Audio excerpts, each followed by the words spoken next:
Hello, everyone. Good evening again, and welcome to another episode of Adoption Happy Hour. We're the National Association of Adoptees and Parents, and our mission is to unify the adoption community, elevate our diverse voices by promoting dialogue, understanding, and healing through education, awareness, and connection. My name is Greg Gentry. I'm a domestic infant adoptee in the U.S. For the baby scoop era, and it's wonderful to have each of you here. Thank you for saying hello and telling us where you're from. We do have some, in addition to our wonderful guest tonight, we do have some housework that we like to do at the beginning here.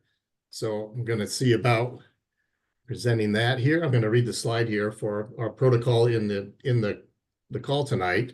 So we again are the National Association of Adoptees and Parents, and our goal is to educate, elevate, and empower. Please remain on mute, raise your hand either on the screen or virtually to be recognized when it's time to speak. And you may continue to post questions in the chat and comments, and we invite you to do that.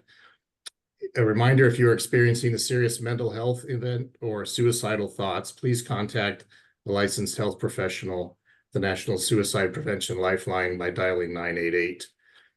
This is a public meeting, so there is no guarantee that information or identity is confidential, and portions of the event are being recorded and may be shared in our private happy hour group on Facebook and on our YouTube channel. So Beth, would you like to open with some of the housekeeping? I would. Here is just a reminder, if you are a regular or if you happen to be new and joining us tonight, these are the programs that NAAP offers. Greg is our host for happy hour on the first and the third Friday of each month. Various guests, all sorts of topics related to the adoption constellation. We have 3 other programs. Dr. Joyce is the facilitator for Putting Yourself Together After Reunion. And she was supposed to have met this past Tuesday, but there was some kind of a technical issue between our Eventbrite and our Zoom account. So next Tuesday, Dr. Joyce will be having her group. So if you weren't planning to attend, maybe you weren't able to last week, but you can this week, that's good for you.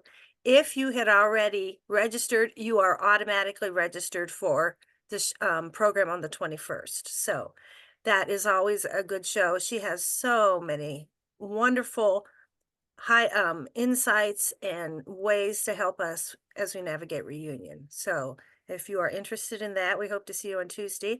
Our other 2 programs are, one of them is First Families, Birth Parents Journeying Together, and that is facilitated by Amy Seek. They met already this month, but they will be up again in February. They are on the 2nd Thursday of the month. And then our brand new program that will meet for the first time coming up on the 23rd is facilitated by Dr. Liz DeBetta, and that is Migrating Toward Wholeness, Rewriting Adoption Narratives in the Constellation. She's very excited, and so are we, to add this program to our slate. So we hope that if this is something that interests you, that you will register and attend this program. So that is it for me, Greg. Thank you. Thank you, Beth. So I'd like right now to introduce our guest, who is Grace Young Foster, someone I've known for a little while now and met actually through LinkedIn, where there is a thriving adoptee community, a lot of advocacy work going on there. And Grace had such interesting work she was doing that we actually had an interview in Fireside Adoptees about maybe a year and a half ago, which was wonderful to hear about an event that she's going to be talking about here. And also the title of her talk here about allyship. And she's going to be speaking a little bit about what she's working on, but I wanted to read a little bit of her bio to you. Grace Young Foster is the founder and CEO of the Inclusion Initiative, a tech platform that is changing the future of work for adoptees and foster care alumni. At 3 years old, she was relinquished and considered an orphan in South Korea. She ended up in the U.S. foster care system to be adopted. Grace is leading conversations through her impact with the Inclusion Initiative that are creating more workplace visibility, inclusion, and belonging for adoptees and foster alumni. She's a former nonprofit fundraising executive, and she holds an MBA from NYU and a BA in communications from the University of Minnesota. So Grace, I'd like to welcome you here. Thank you so much for coming, and we look forward to your presentation. Hi. Yeah, thanks for having me. It's really nice to see some familiar photos. Tina, Sandy, Dee, nice to see you all again. You've heard my story a few times, so I'm honored that you would join and hear it again. But yeah, it's always great to be in community with all of you. Nice to meet all the new faces that I haven't had a chance to meet yet. Yeah, just thanks for joining and being a part of this conversation and just learning more about what advocates like me are doing in the space. So I will go ahead and start sharing my screen. So just bear with me one moment.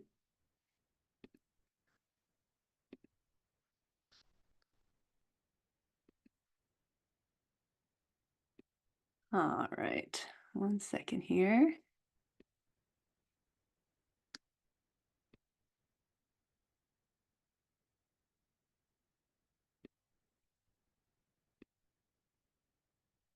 All right, can everyone see that? Yes. Perfect. Perfect. Okay. So yes, I'm Grace Young Foster, founder and CEO of the Inclusion Initiative. And today I'm going to talk a little bit about allyship within our own community and why it's critical for our future. And if you have questions, I know you're all familiar with this, but we will have a Q&A session at the end. Feel free to drop stuff in the chat though, because I think Greg and Beth are happy to help monitor that and catch any questions that you might not want to say out loud, but would like to write down instead. Let me tell you a little bit about my story. So as Greg read off of my bio, I was found, as the story goes, at about 3 years old in a market in South Korea, in Busan, actually. And, South Korean adoptees, a lot of us have more recently realized as a community that a lot of the information that are in our records is not accurate or was made up, or there's just a lot of missing pieces. And so, I was found, considered to be abandoned, and considered to be an orphan. And, there was no information about me. So my age is made up, my name is made up, everything about me is made up, right? Except for my whole physical being. So it's interesting to think about it now. I'm a mom now, actually, to a 3-year-old, and it's just so interesting to watch her and think about me at her age and how, a child could experience something like that. It really is profound to me. It's hard for me to imagine, but as we all know, right, almost all of us have gone through this experience of adoption or being fostered. I know there's some allies and maybe a parent or two in the room with us today. And, I think it has taken me a long time to really fully comprehend, right, as a parent, um, how or why this kind of decision could be made. But and without judgment, of course, it's just so hard for me to understand. And it's been challenging to navigate through that. But, for my specific history in South Korea, there was a lot of forced relinquishments, a lot of manipulation. There was child trafficking happening. So I do believe that that had impacted my story because I was found as an older child. And so, I was placed into a couple orphanages, first in Busan, then transferred to Seoul. And I was transferred to Seoul because I had a better chance of being adopted from the capital city. And, orphanage life was not great. Korea was not wealthy at the time. They were building wealth and becoming more of a first world country, but they had a long ways to go at that point. And so, you can imagine the state funded care was it was challenging for the employees within those facilities to provide the care that I'm sure they wanted to give to all the orphans. And it's, for me, I can still remember a lot of things about the orphanage. And again, it's such a contrast for me raising my now 3-year-old daughter and just everything that she has in her life. Especially just having her 2 parents who love her and are there for her every single day. And we meet her every need. And so going through that every day and just having these memories in the back of my mind, it's it's been a really interesting experience for me in this phase of my life. I've never really had to think about it this way before, through the lens of a parent, but also through the lens of a 3-year-old who looks like me. And so having these memories of the orphanage, I consider it, I consider myself fortunate that I can actually remember this because it is a part of my story, even though it's a really sad part of my story. And it's a part of my story that, is very interesting to people, but it's hard for people to understand the full breadth and depth of it, because how often do you meet someone that was an orphan at this age that can remember these things? Not very often. And so I'm glad that I remember these, but it's also incredibly still traumatizing and triggering to talk about this. And I share this freely with you all because you're all a member of the community of adoptees and fosters and allies and parents. But it is just something that I think, as a whole entire community, we really are working, right, to have adoptee and foster lived experience voices centered. And so it's really important for me to be able to share this story from my own perspective through the lens of my experience. And yeah, I really appreciate this space to be able to do so. And so, orphanage life was pretty rough. I don't remember how many kids, but there were a lot. We slept on the floors, on blankets. We took group baths and we're like, literally, we had water thrown onto us. We all stood in a row and had water thrown onto us. It reminds me a little of what you see like in like prison shows where water is being thrown onto prisoners to wash them and scrub them down. Capital punishment was really big, especially in that era. So, we were beaten up every day, punished every day for things like, wetting our blankets or being too loud or just crying and so these kinds of things is just really traumatic, as you could imagine, for a then 3 to 5-year-old to go through. I don't ever remember going outside, which is weird. I only remember being in the orphanage. And I have memories of like finding things in the trash and eating them. So just lots and lots of pretty horrific things. And even so, right, being able to hold on to these memories, it just gives me a perspective, a appreciation for what not only I went through, but there are a lot of people that have been through my similar experience that are now adopted or have been fostered, not only in Korea, but a lot of countries and even in the US too. And so, I'm really grateful to have that kind of perspective and understanding and empathy for our community. And so when I was about 5, I remember being told by one of the caretakers there that I was gonna be leaving. And I was so excited, so excited. I remember being thrilled. I got this dress that I still have.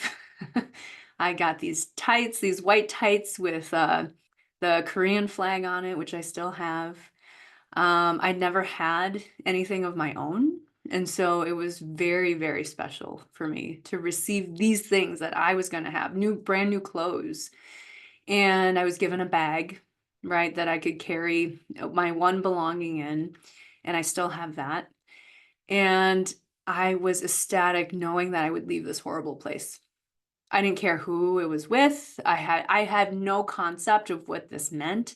All I heard and understood was I'm leaving. And so I did, and I was chaperoned, and I remember the airplane ride, and I landed in the US. I was actually brought into Wisconsin. So I know that there's a Wisconsin adoptee on this call that you shared in the chat. And the family that had selected me had 3 kids of their own, but they were feeling kind of empty nest syndrome. They wanted a playmate for their youngest son, who was, I think, I think he was around 10 years old. And so I was 5, right? And so I was, quote unquote, fulfilling their family. I was filling this gap that they felt that they had. And the dad and the mom, they were both professors, actually. So they were well-to-do.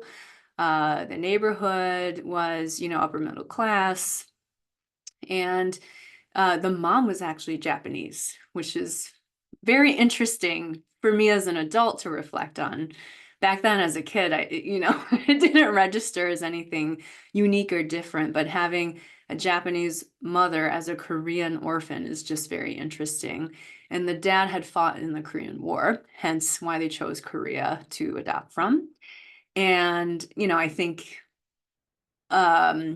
underneath, right, their desire to complete their family and adopt, I think he really believed that he was like paying it forward, right, and helping a community and a country that he had helped fight for their freedom. And so I remember them picking me up in the parking lot of the airport.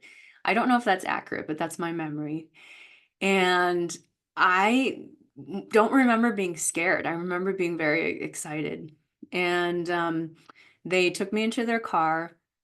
I remember the first American food I had was candy. So that's pretty funny because nowadays, we parents, we don't give our kids candy. No, that's so wrong, right? We'd be doing organic this or organic that. But no, they gave me candy and I remember just eating it. And it was like the best thing I'd ever tasted. And when we got to their house, it was very overwhelming. I had come from an environment where I was sleeping on the floor. I was wetting myself. I was being forced to be scrubbed down in groups, having water thrown on me. I was being beaten up every day. Like that's the environment I was coming from. All of a sudden, I walk into this beautiful upper middle class house, and I had my own bedroom. I had my own toys for the first time. I had a bed. I had no idea what the bed was, right? But I had my own bed. I used a toilet for the first time. I got a bath in a bathtub, proper bath for the first time that I could remember. And it was just so overwhelming, but so joyous at the same, and I think it's why I remember it. I remember it very vividly, like it was yesterday, because that contrast is just so stark. And, I point all this out because this is what transracial, transnational, and just general, even domestic adoption, this is what people think about when they think about adoption. This is what they center the idea, the understanding, the image of adoption, that this poor child, right, who had no other options, was saved and rescued. And it was a fairy tale. And it was a beautiful story with this perfect family who has so much love and did this really amazing, incredible thing, selfless thing, right? And that's the story that has been dominating the narratives of adoption and foster care since the inception of it. You know, our child welfare system's been around in our country for over 100 years, and this is the dominant narrative. And while that's true for some, we know that for many of us, our experiences are vastly different. And, you know, the initial reception from this family was like a dream. I was doted on, I was cared for. I was a pretty cute kid, as you can see in the photo. And so, you know, I got a lot of attention. But as the novelty wore off, and as it was very clear, right, that I had a lot of trauma, a lot of unsupported, untreated, traumatic responses to all of the things I had been through. It was becoming clear, right, that I wasn't this perfect child, that I wasn't quote unquote normal. No, I wasn't normal. What 5-year-old that's been through all of that can come into a household and behave like and act like and function like a child that's not been through any of that? And so they didn't understand that. They didn't have the proper training, resources, education. You know, I think they were probably fed the story of, hey, this child's going to complete your family. It's going to be great. You know, she doesn't have any physical illnesses. She doesn't have any disabilities, right? So she's going to be this perfect addition to your home.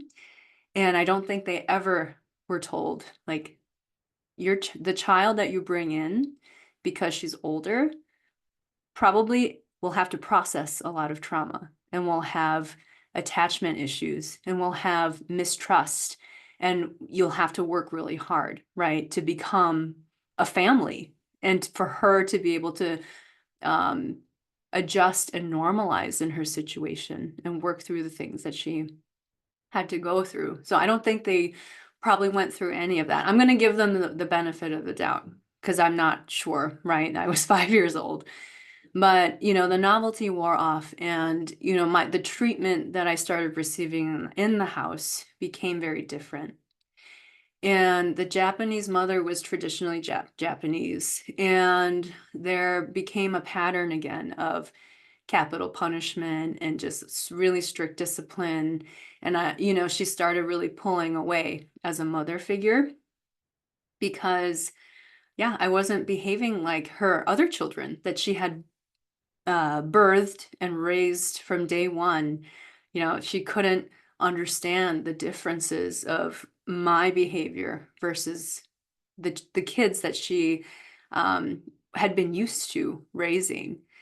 And, you know, after 2 years, it became clear to them, right, that this wasn't going to work for them. And so when I was about 7 years old, they brought me, I remember the morning very well. They brought me into their bedroom, and they had me stand in front of them as they sat on the bed. And it was very short, very simple. You're a bad child. We don't want you anymore. We can't be your parents. So you're leaving. That was it. And then 2 days later, the social worker came. I had a bag with me, right? And I left, and I was placed into the foster system, and they had never adopted me formally. So I had been a foster kid in their home this whole time. And so when I went back right into the system as a child that would need a home, there was another family in Wisconsin that wanted to take me in. And this family was very interesting. They had a lot of kids. So it was nearly 20 kids by the time I had left that home, full of adoptees and fosters, full of kids of color, but also I had 7 white siblings who were fosters and adoptees. And it was a very multi-racial home. But we were placed into a very Christian religious home with white parents in a very white community in Wisconsin. And so that's how we were raised. And that's how, we learned to assimilate. So even though there were, I had Black siblings, I had Hispanic siblings, other Korean siblings, Eastern European siblings, none of us were encouraged or fostered to really be individuals that understand who we were, where we came from, celebrate that. We were all very much taught and encouraged and essentially forced, right, to assimilate into the white Christian religious culture and traditions that our adoptive and foster parents had um, adopted for themselves. And so, the placement on paper, I think to the child welfare system, it looked great. So the social worker that placed me there just kept saying how this is going to be so much better for you. This is going to be a wonderful home for you. There's so many kids. There's Korean kids there. There's other kids of color. You're going to love it there, right? Because there's so much love in this house and blah, blah, blah, blah. And, I think she bought it. She really bought it. And, these particular parents were known. They were known for taking older kids. They were known for taking troubled kids. We had kids with really intense, extreme backgrounds in the home. Kids that had parents that abused drugs, kids that were from really, really low income environments where they were neglected and not taken care of, kids that had extreme physical disabilities. So I had one sibling, for example, who was paralyzed in both of his legs and one of his arms. Another kid that had extreme cerebral palsy. Another that was she was extremely developmentally delayed, both physically and mentally, to where they actually ended up relinquishing her.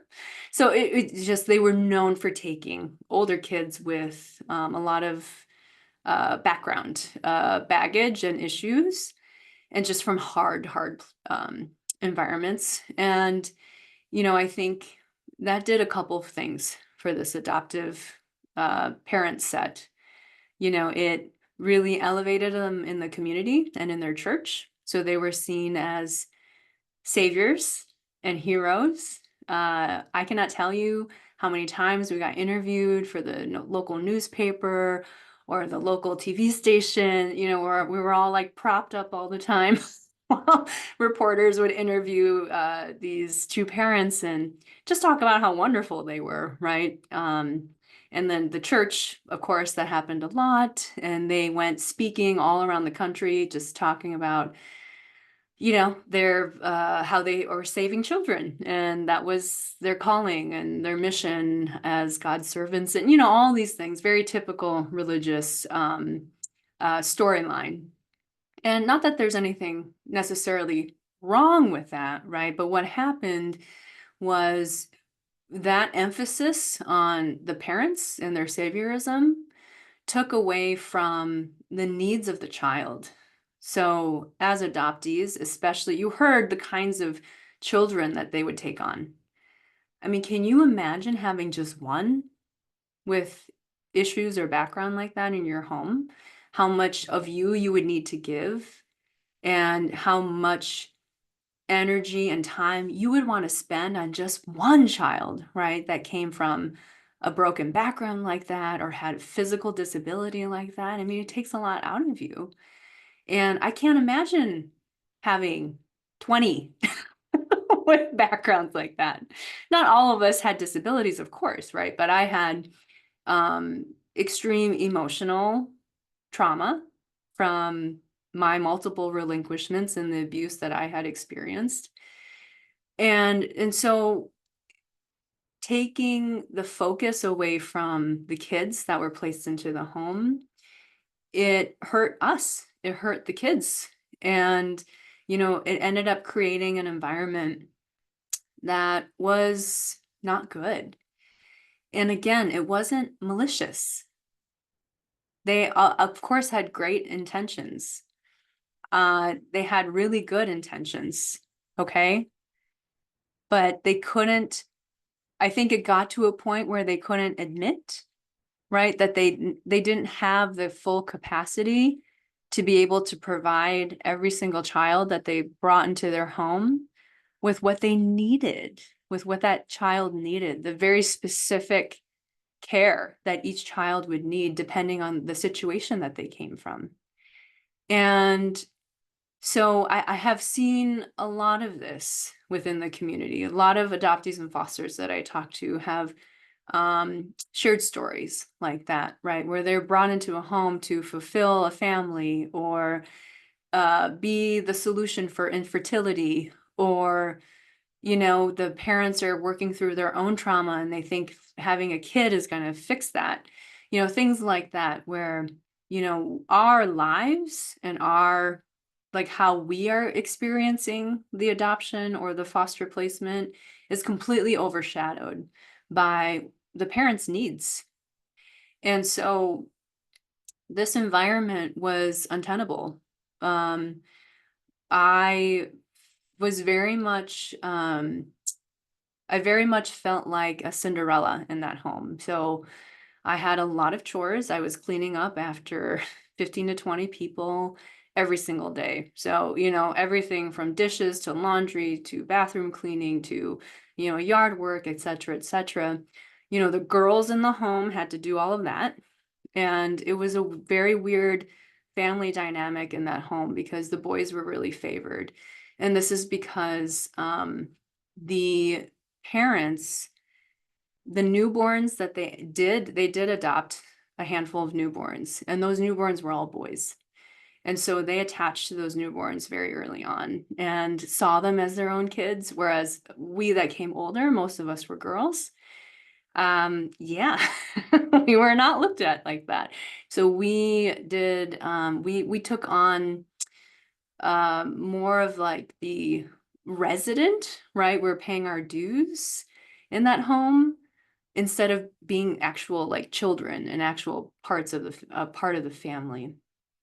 And, you know, I won't go into all the details of that experience, but I will say that, you know, it was really hard for me to navigate because I was being raised in a very religious um, doctrine, right? So I was being told, like, as Christians, this, as Christians, that, to be a good person, this.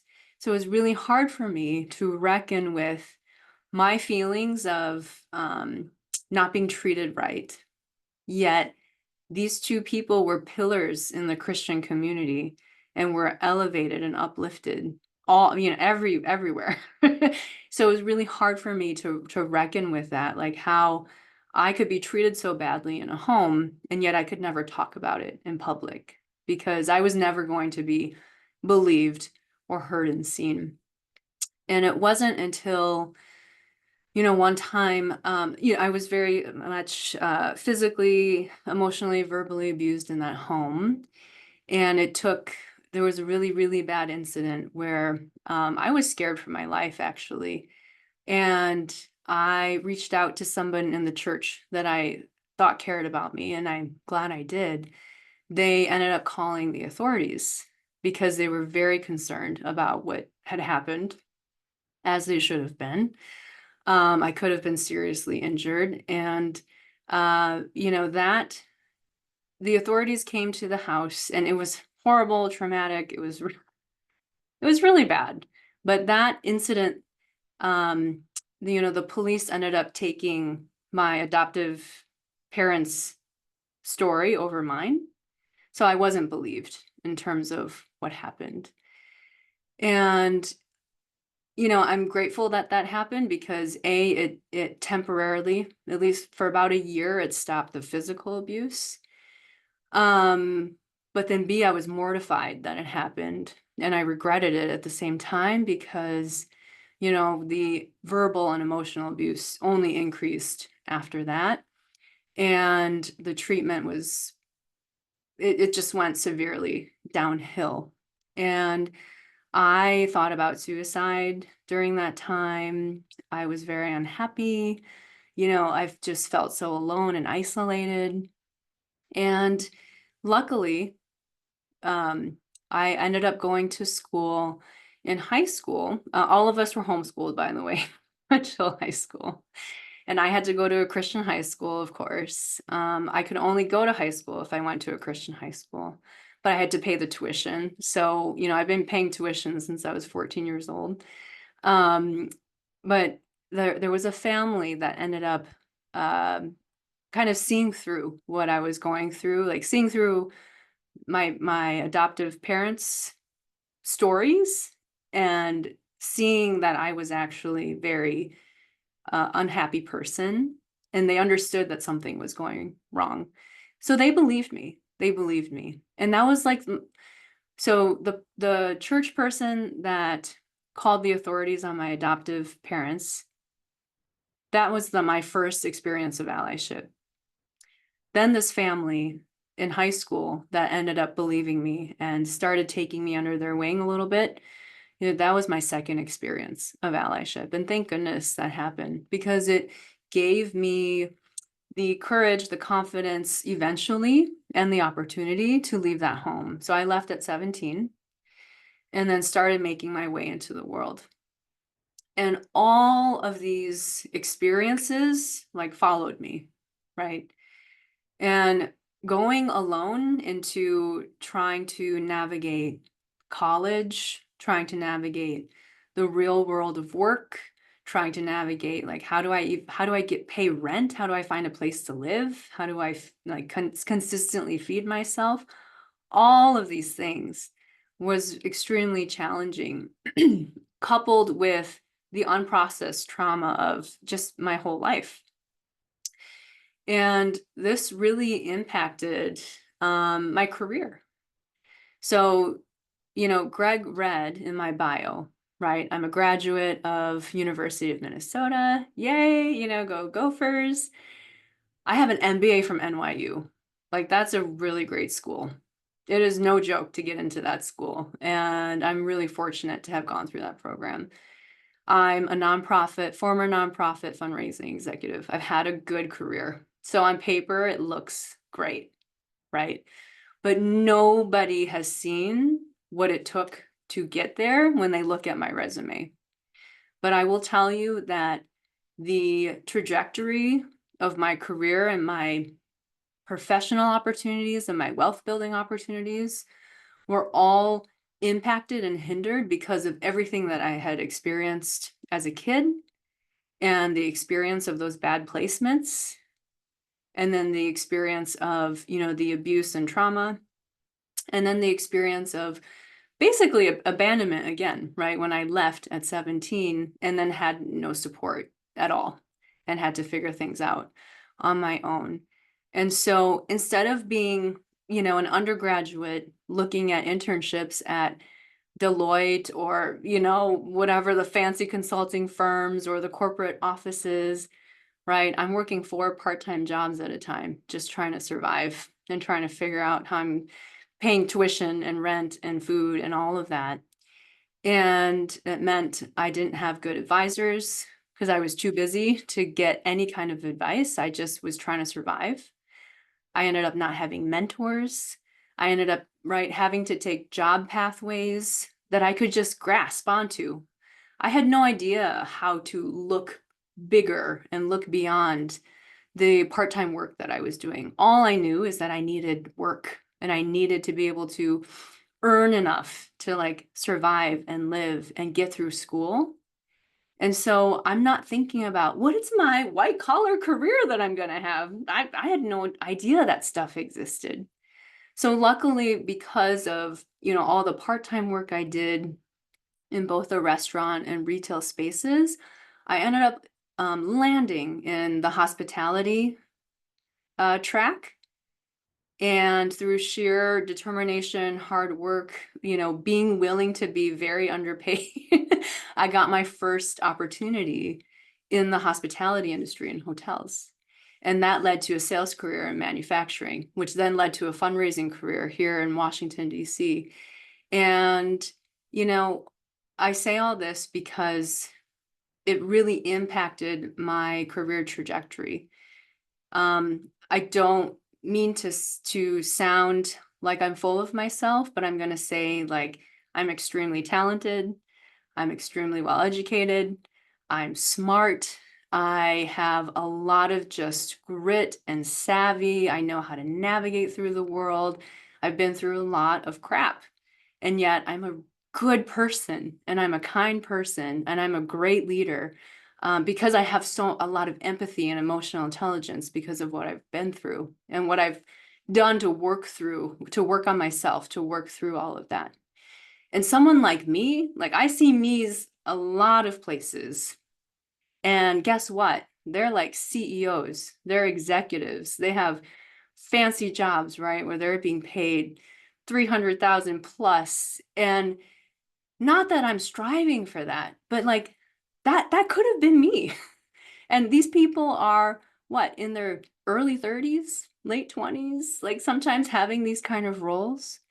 And so, but for me, I had to wait a very long time before, and I'm sorry, I know this is going to sound, I know I'm very privileged to be able to say this, right? But when I landed my first 6-figure job, guess what? I had to have a frickin' MBA degree from NYU to get that. In my mid-30s, it took that long to get. So for me, it just showed that all of my life experience, all of the barriers, all of the lack of support, lack of family structure, but also lack of community and additional support, right, that comes from having a family, all of that really impacted my career because I had to piecemeal all these things and figure out all these things on my own with no guidance, no mentor, no real understanding of how people actually get into these professional places and earn these roles and get these wealth building opportunities. I didn't have access or understanding or education around any of that until I figured it out on my own. But it only got me so far, right? Because someone with a background like mine, who comes from a place that I do, we're not really accepted, let alone understood, from people that have had a lot of privilege their whole life and have been able to lean on mom and dad's network and their community network. And then, mom and dad's friend got them an internship at the company that they run. Just that level of privilege is so different, right? And so it helped me understand finally and see that, for a long time, I blamed myself. And I think adoptees, fosters, we do this a lot. We blame ourselves. Like, what's wrong with us? What do we need to do better? What do we need to do more of? How can we show up more? How can we achieve more, produce more? We're really good workers because we have this, many of us, I'm not speaking for all of us. I will speak for myself. I had this complex of, I need to be the better than everybody else to prove that I deserve this role, that I deserve to be here, that I deserve to belong, that I deserve to be paid. And that's so opposite of what we should be thinking, right? We have intrinsic value just because we're humans. We have intrinsic value because we do contribute to society, right? But for me, I only brought value if I could produce more than everybody else. And if I could work harder than everybody else, then I would prove that I had some kind of value. And I operated that way for a long time. And again, had no mentors or guidance to look beyond that framing of myself. And so, because of all that, I really have seen that I have experienced at least a 10-year opportunity gap, both in like career trajectory, but also wealth building. And it's been, I've known it, but actually naming it and taking a hard look at like the situation that influenced, right, this opportunity gap for me was game changing. And so because of that, I founded the Inclusion Initiative. And the Inclusion Initiative is changing the future of work for adoptees and foster alums because of this crap that we go through, this crap that we navigate. Not all adoptees and not all fosters, right, have the extreme experience that I have, but some do. But regardless of our experience of our adoption or foster placements, we still navigate these very unique feelings, insecurities, or triggers as adoptees and as fosters that we can never talk about, especially at work. And we all know the power of networks. We know the power of mentors, of workplace sponsors, of just building relationships in that way. And for someone like me, that was really hard to do because I could never be authentic and I couldn't trust people with my real story. And because I couldn't be completely authentic and I couldn't build trust, at least on my end, it impacted the quality and level of relationships that I had in the workplace to where it eventually hurt me, right? Because I didn't have these mentors that I could lean on because I didn't trust anybody. I had been so harmed over and over again. I didn't trust anybody. And I know that that's happening not to me, but also to so many other people that have this lived experience. And so, you know, creating the Inclusion Initiative is a way that I found to mitigate that. If we can find each other as professionals in, this big world that we have, we know that there's a lot of adoptees and fosters, but we don't really know how to find each other in terms of the professional setting. Again, because it's not normalized to talk about our lived experience. It's not normalized to talk about the fact that we identify as adoptees and as fosters. So it's not a normalized community to receive support, to receive resources for us as professionals. And I saw a huge gap in this space, and this is exactly what the Inclusion Initiative intends to provide for our community. I want to share a little bit with you just about the stats, right? And I think you all probably know these stats, but there's an approximate about 400,000 foster youth in the United States every single year. About 20,000 age out every single year. 100,000 estimated adoptions take place within the US, and 50,000 of them are from foster care. We don't know this final number because this is like self-identifying information that's never listed on like census, surveys. It never asks you, are you adopted? Are you a foster alum? Right? But approximately, we know that there are over 13, and I think the number is actually bigger. I think it's more like 15 million of us in the United States as a combined community. That's a huge community of people. Yeah, we're not hundreds of millions or whatever.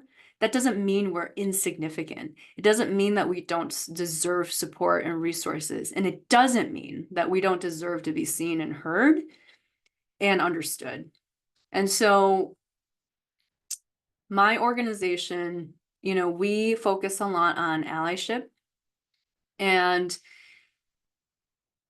allyship, I just want to read you the definition, right? It's the state or condition of being an ally. Supportive association with another person or group of which you are not a member. And so ways you can show allyship, right, is listen, elevate, believe, amplify, show up, advocate, resource, and build bridges. And one of the things that the Inclusion Initiative does really well is build bridges. So our community is for both fosters and adoptees, because it's so critical for us to realize that while our experiences of home placement look very different and are very different, we're still impacted, and these decisions were still driven by one system. That was the child welfare system. None of us had a choice of where we were placed, not really. And none of us had a choice of who our parents would be, what community we would be brought into, what siblings we would have, what socioeconomic status we'd be placed into.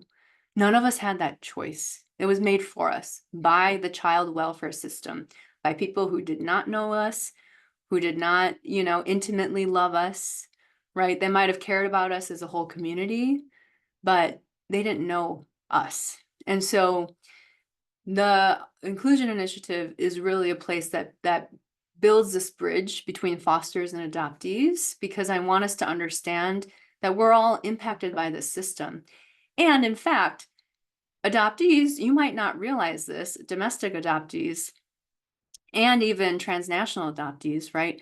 Until you were officially adopted, like your parents went to the courthouse, stood in front of the judge, took their oath and signed the paper, you're a foster kid. You were considered a foster kid in the system. So, we do share that in common, whether, people realize it or not. And the other bridges we build are between parents, friends, child welfare professionals, and just the society at large, which, are bundled into allies. Like, they're all considered allies, right, of adoptees and fosters. And together we really focus on building community, strength, power, which then equates to real change. Like, if we're all building bridges and working together, working to understand each other, to learn from each other, and to elevate and resource each other, that creates real change. And that's what the Inclusion Initiative is really focused on. So I also want to point out, right, that building bridges also reflects how we need to recognize our intersectionality as a community. So we're not just adoptees, we're not just fosters. And one of the things that I have heard and that has troubled me is how siloed our groups can be. For example, Korean adoptees, very siloed. Black adoptees, siloed. Fosters, siloed. White adoptees, siloed. Like, there's so many silos happening in our community at large that I think when we take a step back and realize the intersectionality that we all have, it helps us come together better and be better allies to each other. We have to be allies to each other. And again, recognize we were all impacted by the same system, even though experiences look different, we look different from each other, right? We sound different from each other, whether it's race, sexual identity, gender identity, ethnicity, economic privilege, education privilege, people with disabilities. Like, we all hold some of these intersections, right?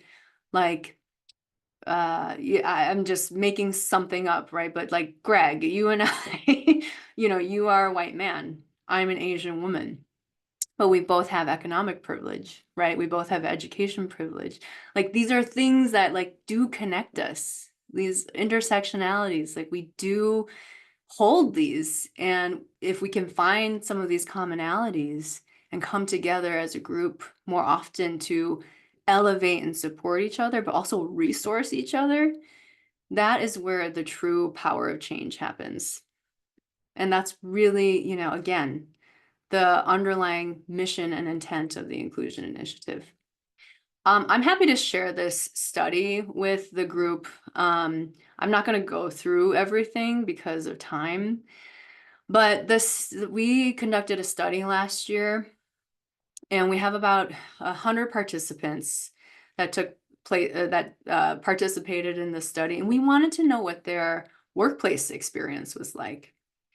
And here's some of the demographics. So age, in industry, where they were born and where they were adopted into. Again, I'll send this to you so you can look at it yourself in more detail.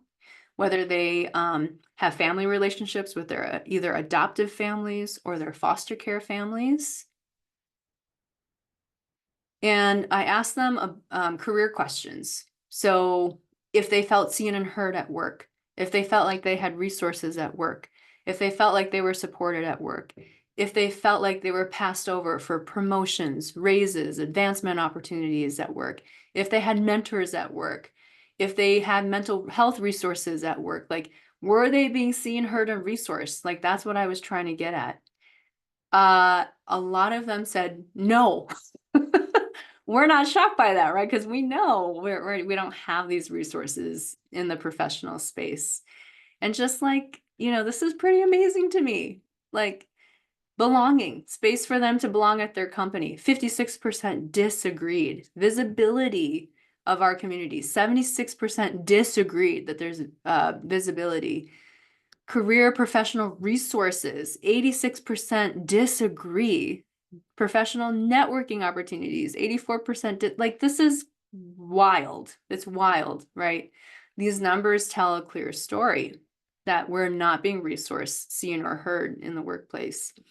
And then they went on to share the things that they want. Ding, ding, ding, professional mentor program. Why is this number one? I talked about, right, how relationships are so critical. Your network is so critical in the workplace to advancing, to getting doors open for career opportunities, and even personal, just like elevating your personal opportunities too, and your personal growth. This relationship building stuff, right, is so missing. And I think, right, part of it is because we don't feel safe to talk about our identities as adoptees and fosters, because so often, right, it's brushed off by people like, oh, that's cool. Your parents must be so great that they saved you from blah, blah, blah. And we don't want to have those conversations at work. So we just brush it off, and, we don't dive in and create and show people, right, what our authentic stories are. And so no wonder these relationship building resources are what the survey respondents said that they most want. And so I'm just going to wrap up with this, right? Our future. So this is how I see our future. We have more visibility, inclusion, and equity. Our lived experience is validated and respected. We have increased economic opportunity. We create a narrative shift for our community in society at large. We become a larger, stronger community, more unified. Future adoptees and fosters have the support that we did not. And we heal, and then we grow our collective power. This is what allyship, I see, is doing for our future. So we just need to be more committed to being an ally to each other, regardless of our lived experience. Okay, so that really wraps up me and the Inclusion Initiative, and just, what our mission is and what our goals are. And happy to stop the screen share and dive into some Q&A. Yeah, so what we'll do first, thank you so much.